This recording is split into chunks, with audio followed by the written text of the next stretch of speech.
Another day, whoa.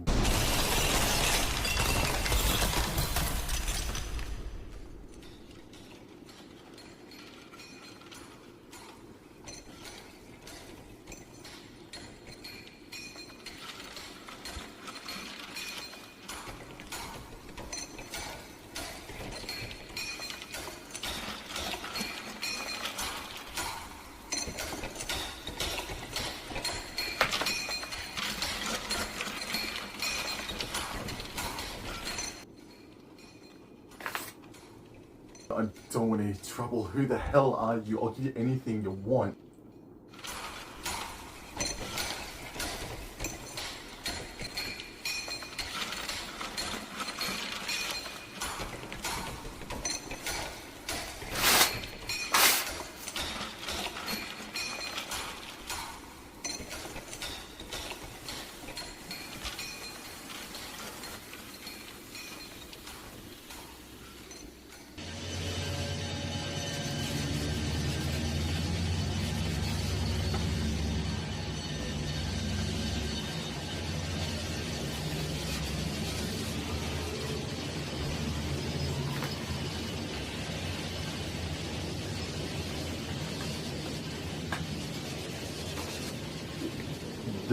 The Queensland Cup hasn't even started. Host Plus is starting by the time that this video is released. It starts today, basically. It hasn't started yet.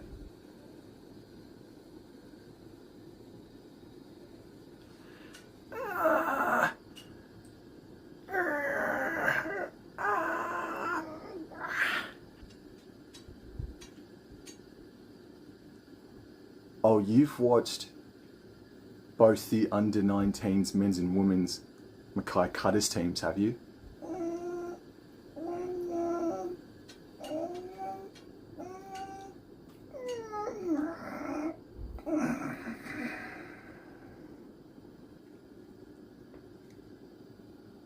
And you prepared these notes for me?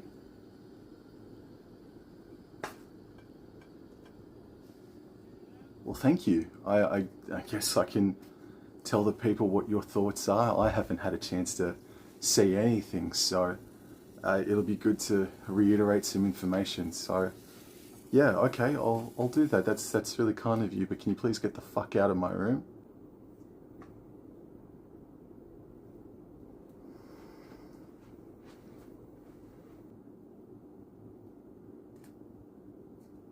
Cool.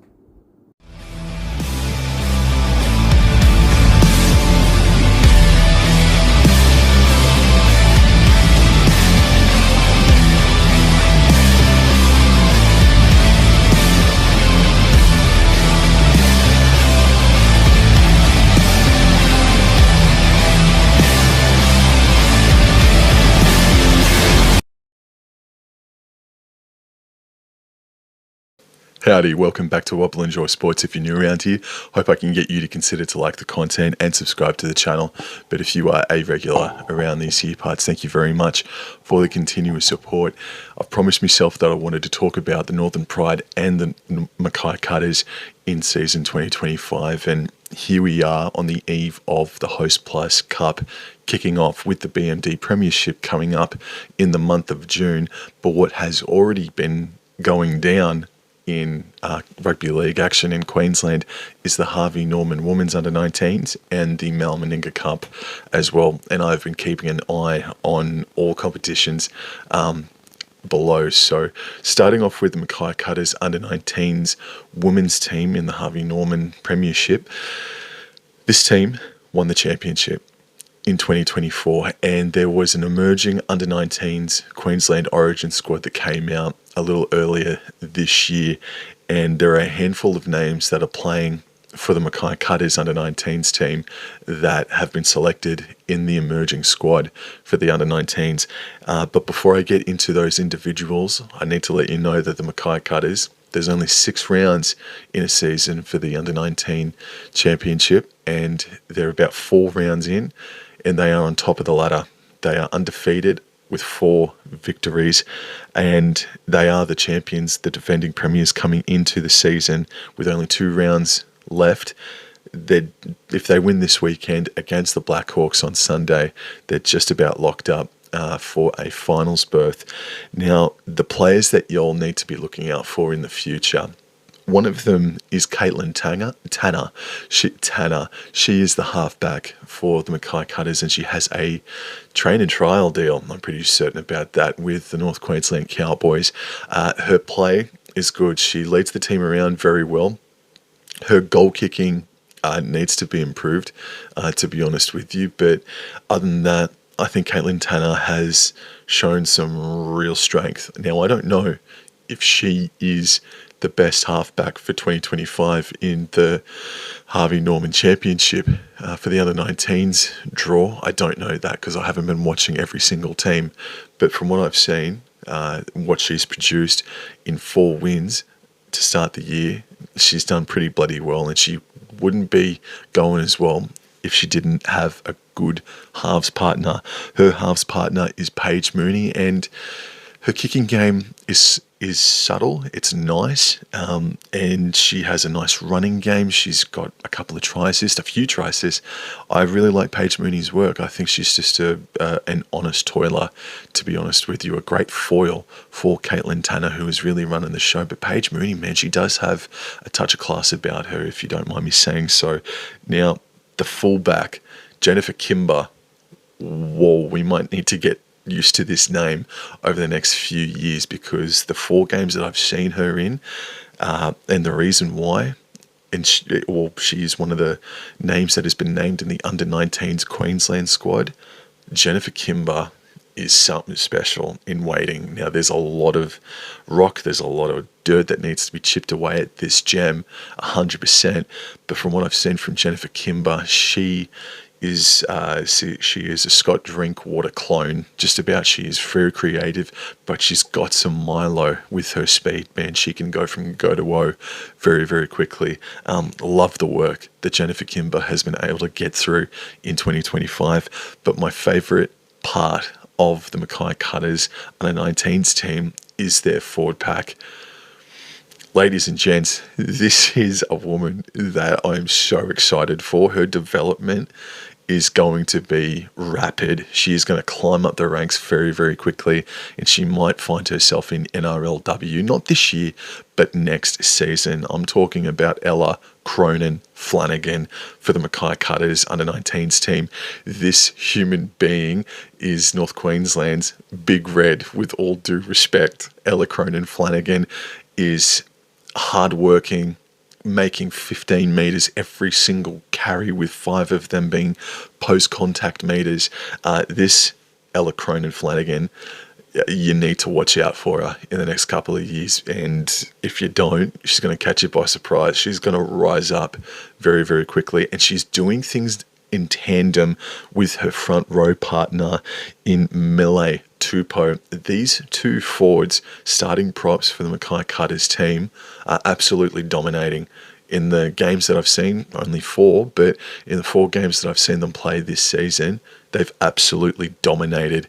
And the ball playing between them as well, the offloading to get it out wide, left or right, is fantastic stuff. This is a dynamic, scary, powerful and skilled forward pack pairing in Ella Cronin-Flanagan and Mackay Tupou. And just a shout out to Selena Cowley as well. There is a slice of Amber Hall in Selena Cowley, and that's a pretty massive statement to make, but I can see some similarities in her running style, man. She's got some speed for a bigger second rower body frame, but I really like the work, and she seems to be a team favourite as well, just quietly, if you don't mind me saying so. That Selena Cowley is another name that you need to be looking out for. So that is just a quick roundup and my thoughts of what I've seen so far from the under-19s females Mackay Cutters. Now let's get over to the Mal Meninga Cup boys for the Mackay Cutters, and guess what? The story is exactly the same. They are 4 rounds in to the Mal Meninga Cup season, and the Mackay Cutters are undefeated after 4 rounds. They are on top of the ladder, both in the men's and women's, in the major youth competition in Queensland Rugby League. It is an awesome sight to behold to see the cutters dominating in both female and male competitions. And I've been able to watch all 4 of the games that the Malmaninga boys have been able to display. And what I really like about them is that they're really calm and composed. Now, unfortunately, I think one of the negatives that they got, even though they're undefeated right now, is that they seem to start slow. And especially last weekend against the Central Queensland Capras, they found themselves 12-0 down after 13, 14 minutes, and they ended up coming back and winning by 10 points or thereabouts, 28-18. Yes, that was the final score. But I really like what these young men are doing out there. So they're only halfway through their season, so whereas the women are about 2 weeks away from their finals, they're still about 5 weeks away from finals, are the Mackay Cutters, so they're nowhere near locked in for a finals berth in 2025. The favourite part for me, admittedly, is exactly the same as it is with the women, but there's differentiating circumstances here. The front row for the Malmaninga Mackay Cutters team, we've got Travis Lana, one of the props. We've got Ryan John, the hooker for the Mackay Cutters. And then we've got the captain and other starting prop. And his name is Tavita Penaya Tio. I hope I didn't butcher your name, sir. But Penaya Tio is the first name that I want to mention. He's got the captaincy next to his name, but it doesn't mean that he's not getting into the gruff stuff. He's one of those players where he's going to test the referee, seeing how far things are going to be able to be taken in a game. And he's going to figure it out very, very quickly. But this dude gets through a mountain of work. Penaya Tio he's pretty exciting. I don't think he's the biggest prop I've ever seen, and I'm not too sure how much more growth he's got in his body, but there's definitely a long career in rugby league in this gentleman, and obviously everybody else seems to think so because he does have the captaincy next to his name, but this guy works his ass off, and so too does his other partner in crime in Travis Lana. He has been just as effective, and throughout stages even more effective than his captain, his counterpart. And this is going to become more of a topic about hookers over the next few minutes, but with Reece Robson leaving the North Queensland Cowboys, the discussion is, do we go out and buy one, or do we look into what we've already got, and do we nurture them, do we develop them, and maybe even fast track them? And there are names that I'm going to be throwing at you over the next little while, but this one here, Ryan John, has great stature and is quite a hard worker himself. He's also crafty. He doesn't have a kicking game from what I've seen. He may have put in a kick, but it's definitely not his go-to. That is something that he will have to develop over time if he wants to be a first grader. But looking at Ryan John's work, he is a massive component. Yes, all hookers are. They are part of the spine, but this Ryan John for this Malmaninga Cutters team is a pretty effective weapon in their arsenal. And speaking of effective weapons, the second row is for the Malmaninga Mackay Cutters team in Joseph Doyle and Declan Grady. Wow, there's touches of Helam Lukey about both these gentlemen. They're both lankier sort of body frames as well. Admittedly, both are very impressive, but the one that has definitely caught my eye is Joseph Doyle for the Malmaninga Mackay Cutters. That bloke is someone that you could see in the NRL in a handful of years. There's definitely a lot more maturing, nurturing and growth to be had with this young man. But I really like the cut of this bloke's jib, Joseph Doyle. Keep an eye out for him. The wingers for the Cutters as well. We've got Toby Woodall, who is really skinny, but he must have such a really strong core, and in trying to tackle him, he must feel like trying to tackle a bag of knives, man. Like, he is always breaking the line. He is a really fast winger. He's not a slow winger, he's a fast winger, and he's a real fun watch whenever he gets to play. And his tag team partner, Rylan Mistella, I really hope I pronounced that correctly, Mistella. Ryan Mistella is and trust me, I loved this player that I'm about to announce and talk about. But Kane Linnett, Miss Teller, reminds me of Kane Linnett if Kane Linnett was just a little bit thinner and a little bit taller. But for some reason, I've noticed his kick chase, Miss Teller.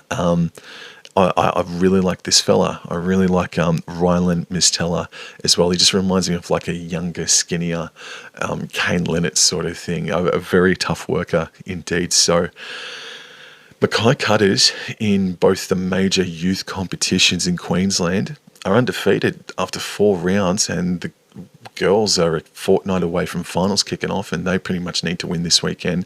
And I think that just about locks them in for finals contention and a chance to go back to back.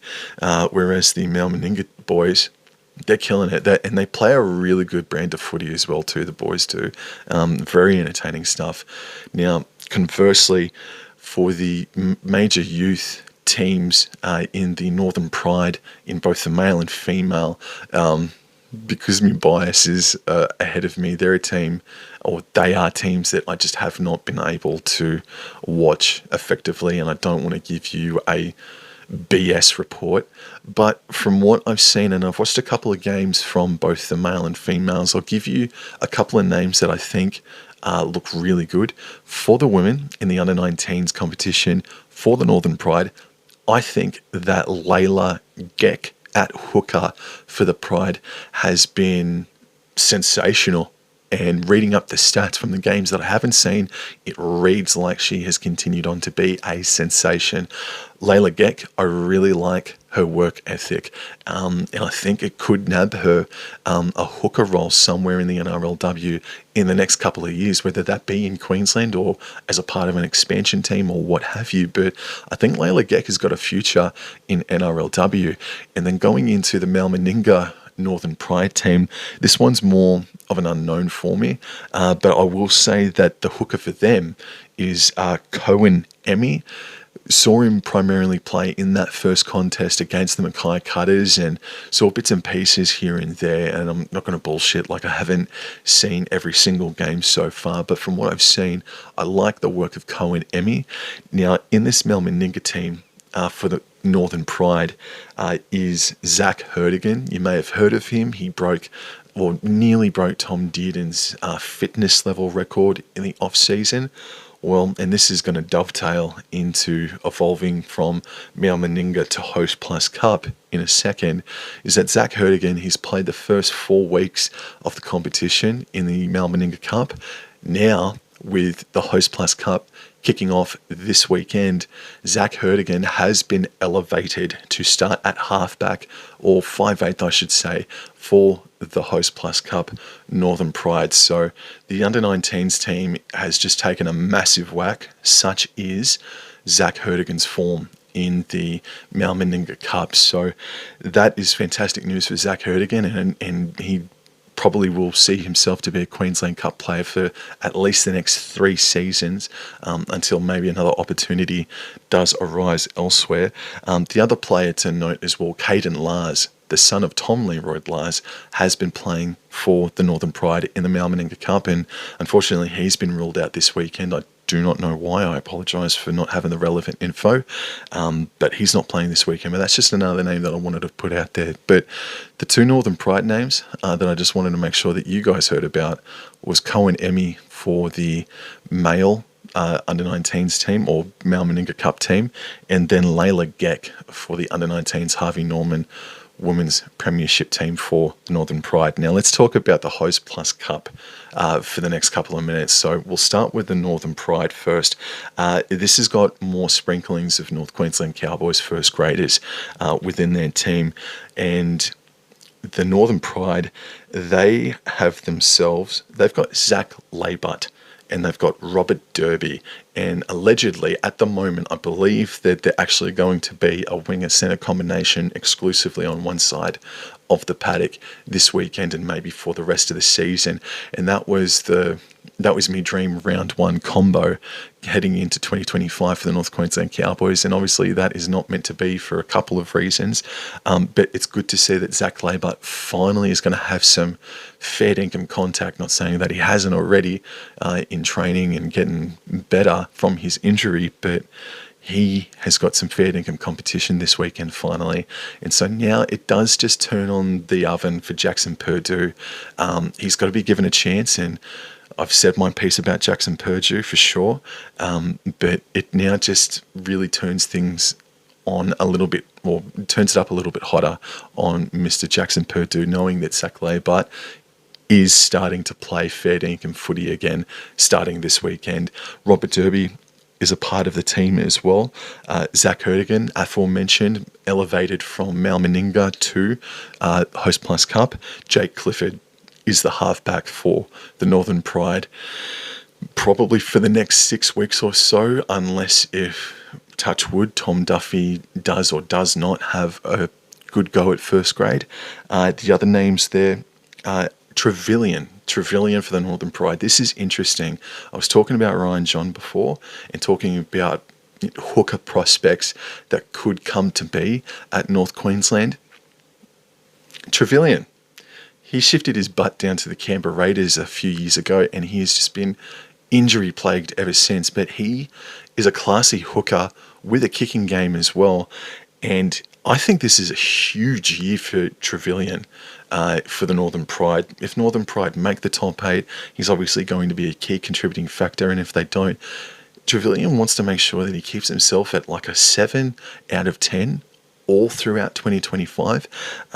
So I think Trevelyan, this is a huge year, because with Reece Robson departing, this young man, if he can impress, the top 8 might look back at Trevelyan's 2025 campaign and say, maybe he does start at hooker for us, or maybe he just at the very least comes off the bench in jersey 14 for us. But there's just an opening there for Trevelyan that really wasn't there 18 months ago. So good luck to him in 2025. I genuinely mean that.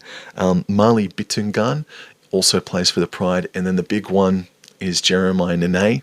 The segregated teams came out about 2 weeks ago where Cowboys were selected to play for Cutters or Pride. Nene was selected to, or put his hand up to play for the Northern Pride, and he's playing for him this weekend. Now into the Mackay Cutters Queensland Cup team, Host Plus Cup team. For them, the Cowboys representatives, Thomas McKaylee, Sammy Valame is in there. Xavier Karisk is another hooker option, a very, very young hooker option, but a hooker option nonetheless. And we've also got John Riddell as well, one that I am keen to see play in 2025. And the backline is unfamiliar to me, but it looks good. There are some names there that I know that I've seen before. I know I've seen play, but I'm going to really familiarise myself with them. So I really like the look of the Mackay Cutters on paper for sure. They've brought in Brendan Byra. I think that's from the Norths Devils or the Dolphins. Apologies about that, but he's playing in the centres for the Cutters in 2025. And Raiden Burns, he is a zippy human being, and so too is Matua Brown, who is at fullback. That guy, really hope he explodes in 2025 after he's been elevated. He's getting better and better every year, but a lot of what we saw from that first week trial against the Dolphins is in this Mackay Cutters team, admittedly. The other name, of course, that needs to be mentioned is that Jason Taumalolo, has been selected to play for the Mackay Cutters if it ever came to be that he would play for the Cutters, whether it be dropping or coming back from an injury, and that's exactly what has happened. Now, there's no fair income official team list information that concretes it, but I guess hearing the press conferences from Todd Payton earlier today that you can see on the Cowboys website, he is going to don a Mackay Cutters jersey this Sunday against the Townsville Blackhawks. So if you're if you are a Cowboys fan in Townsville, go to Jack Mansky Oval in Townsville and check out Jason Taumalolo play for the Mackay Cutters. So that is a pretty massive event. I'm not too sure if he has played for the Mackay Cutters before. I imagine he could have, but it would have been a very, very, very, very long time ago, probably 12, 13 years ago, potentially. But Jason Taumalolo, returning from a Liz Frank injury, could have done it last weekend, but they're erring on the side of caution, and they're just going to get the cobwebs off of him via Queensland Cup. So that will be very interesting to see, and that's pretty much it. That's the Queensland Cup report that's the Cowboys. That's the North Queensland Cowboys Green Shoots report. I don't know. I don't have a freaking title yet for it, but I just wanted to wobble my jaw about Northern Pride and the Mackay Cutters from under 19s up to Queensland Cup. So I hope you enjoyed that video, and let me know if you want to see more. I probably will do more anyway, considering that the BMD Premiership is coming. Watch the Cutters for the BMD go back to back in 2025. But thank you very much, and I'll see you guys in the next episode. Thank you. Take care. Adios.